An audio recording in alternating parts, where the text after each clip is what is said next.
Hello YouTube, this is Morgan Airspeed Prime here at my next Teenage Mutant Ninja Turtles Nickelodeon show episode review. This one's going to be for Season 3, Episode 1, Within the Woods. Okay, obviously, season premiere for book Season 3. So yeah, overall I thought it was I'm going to say it was good, but it was a bit of a disappointment just based on the season 2 finale and what it had built up to. Like, it wasn't a bad episode in the sense of like some of the other episodes of the show that have heavily criticized, but I thought the show had kind of gone to a different level with the season 2 finale, and so to see it kind of almost revert to form was a little bit of a disappointment for me. So let me get into some specifics now, and maybe you'll understand where I'm coming from here. The main issue I have with the episode is that I felt the whole mutagen, mutating the plant or whatever as the villain of the episode was completely not needed. Especially in this opening episode. That is the first episode after the season 2 finale and stuff like that, with the way Leo is and stuff like that. You didn't need to have a kind of thing in there for the Turtles to fight in this episode. This episode, in my mind, should have been a kind of almost completely character development focused episode, with these characters dealing with the situation that they're in now. And yes, it was a Leo focused episode, but the fact that in the same episode where they're all worried about how injured he is, he gets involved in the fight, it was a bit unbelievable for me that they actually did that already, and really showed me that they really feel like this show needs action in absolutely every episode, and that they can't do anything without it, almost. That there is a half of this episode, I think just about a half of this episode, that is kind of character focused, like the opening narration from April, the early parts of the episode with Leo and stuff like that, that do deal with emotion, the situation that they're in and stuff like that.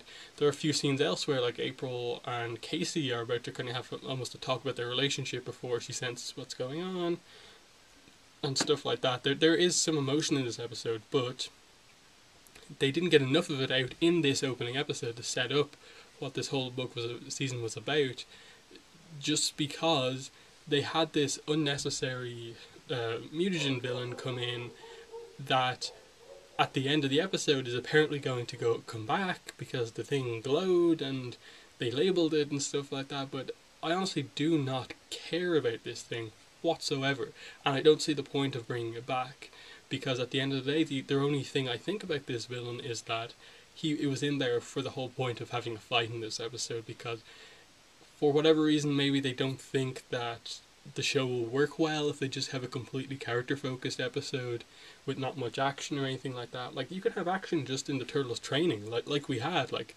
you had Donnie and Casey sparring, you had April sparring with Raph. Like, that was cool enough. Maybe you have Leo attempt to spar, but he can't, and the Turtles are all worried about him, and actually deal with something. That obviously can still come because Leo's still injured, but it was a little unbelievable how heavily he got involved in the episode towards the end, to the point where he was more or less the hero of the episode, and I had issues with that they did that immediately after he's so badly injured that his voice has changed, and he can barely walk. He even says it himself, I don't think I'll be back to where I was. And then towards the end of the episode, he's doing a couple of moves that look like he's back to the way he was, and I found it very unbelievable that was the case, and kind of makes me wonder, like, what way are they going to have his healing go in the remaining episodes? Like, I assume he's going to be injured for a while, but if they keep doing this where, like, he can fight perfectly well, only for a few seconds, like, it's still a problem, I think. Now, then, the voice itself. After seeing the clip, I was just kind of like, oh, I'll see how it goes in the full episode. But seeing the full episode now, it's so jarring, the switch in voice. Like, the switch in voice from Jason Biggs to whoever the kind of fill-in voice actor was noticeable at times, but at the same time, at least he was trying to do somewhat of a voice match on Jason Biggs, so that it sounded somewhat similar. Seth Green here does a completely different voice, and I really felt like rather than getting in a voice actor to match the character that's been portrayed to us already, they just wrote in, oh, throat injury to give this new voice actor a chance. Like, why do you have to have a celebrity voice actor here when you could maybe just get like a full on like voice actor that can maybe do a voice match or something like that? If you had enough time to get Seth Green on board, why can't you get a kind of someone who could do a like more similar voice? It's just a huge change for the character, and how deep the voice is, I almost don't think fits the character, because they are meant to be teenagers, and he of all of them is just there with this like really kind of deep voice at times. I'm sure I will get used to it in time, but it was very, very kind of clear that this was a huge change. And yes, they tried to explain it away, but the explanation I don't think was like, that's kind of like, oh, I see what you're doing here, show, rather than, oh, that's a cool explanation for his voice. Like, I don't really feel like this is a cool explanation. This is just kind of like, oh, we'll explain away that we couldn't get a voice match, so we'll just bring this celebrity in who's doing a different voice and just like write in a line of dialogue to explain it away. Like that's a problem, I think. And then like you had other stuff going on, like as I said, the whole April Casey thing. They were going to deal with something big there for a while before the whole issue came up. Raph apparently, like, it was very unclear about what exactly happened with Raph. They made it sound like he got like turned into a plant, yet his body was kind of hard to see. In the end, they kind of explained the way that Donnie like pumped the mutagen back into Raph and he became a turtle again. Like, that was weird. Like what they did, like whatever the power of this thing was, that he like just got turned into like a plant monster for a second. I was a bit confused at points in the episode as well, just with regards to what this mutant's power was. They said it like sucked his mutagen out, and I don't know what happened to his body or what. It was very confusing, I thought. And yeah, just again, overuse of mutagen. Like, even at the start of this book, that shouldn't have involved mutagen whatsoever. They wrote in another mutagen monster into the show. It was baffling to me why they did that when they have so many like interesting character points going on. Leo's hurt, and yes, that was the focus in the episode, but it wasn't the focus it should have been. They have lots of stuff going on with April. Like, they didn't really deal with much of that in this episode, even though she narrated the opening.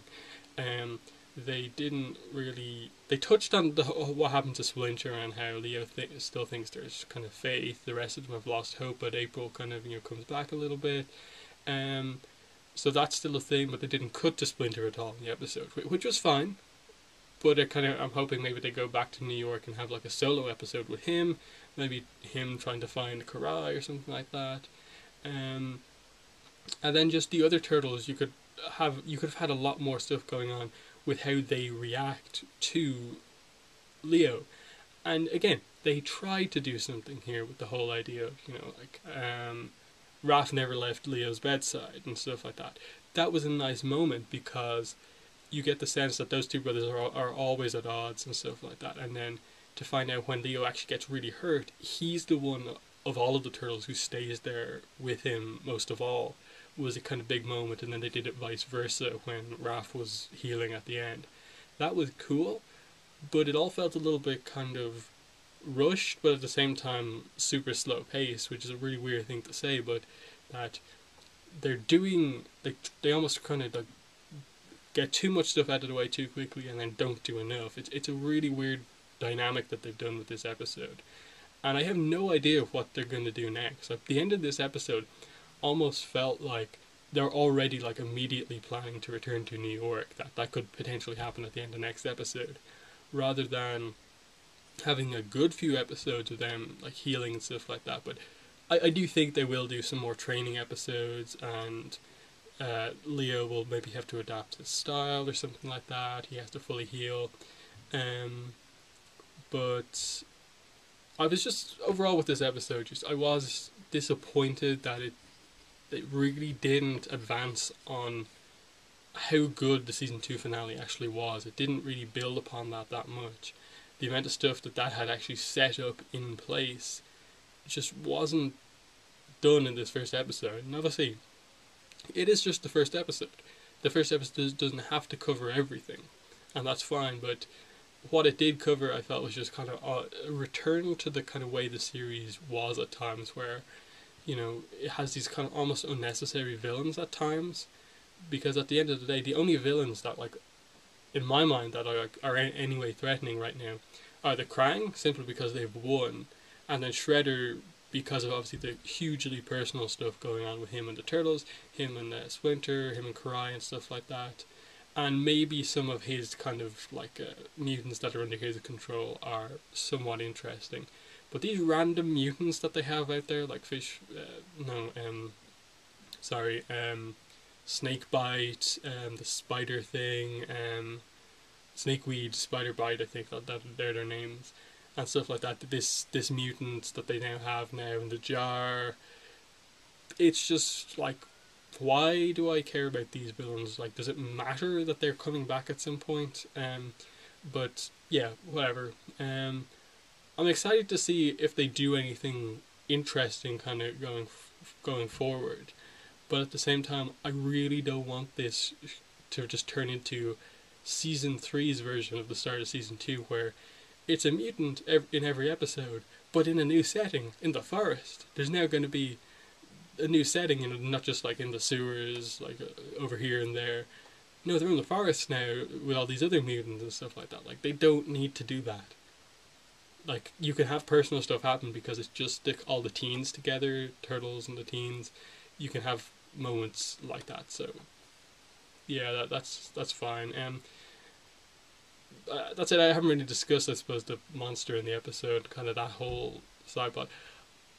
This would have been fine as a idea later on in the season, like maybe episode 3, 4, maybe 5 or something like that. Like, after you've had a few episodes to kind of settle down, that's when maybe you see some of the monsters and some of the stuff that they're dealing with in the forest come out.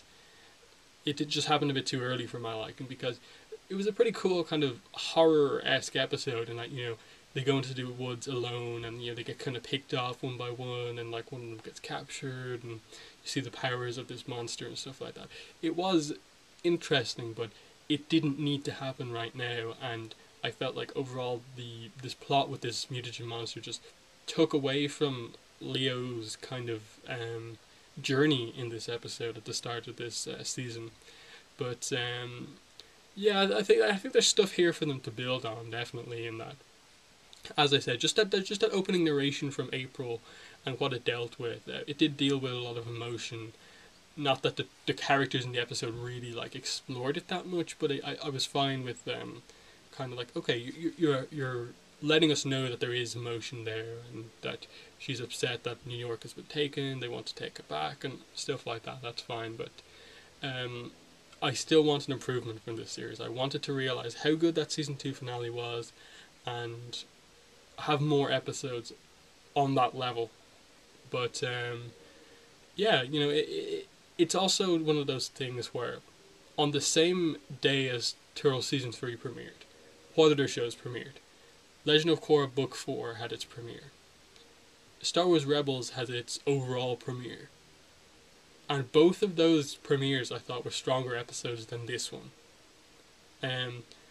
Korra, I think, just really showed what Turtles tries to sort of do but doesn't fully jump on. And then with Star Wars Rebels, I felt like that was a really just it was a really kind of strong opening to the episode.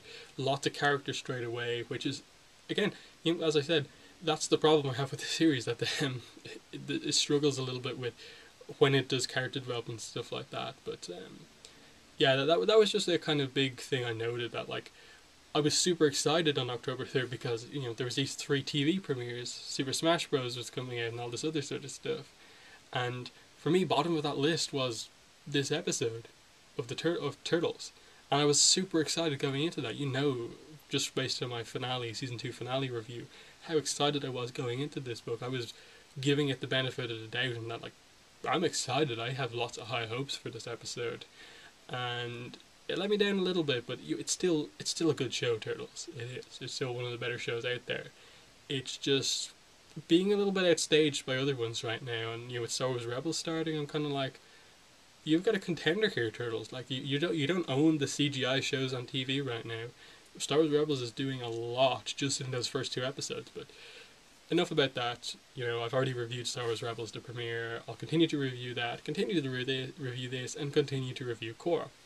Next thing coming out for me, podcast for Legend of Korra, Book 4, Episode 1, after all these years, will be recorded tomorrow. It'll be up on the site tomorrow, so check that out, Korra Rento podcast, for the episode. But yeah, thanks for watching this video review, and bye.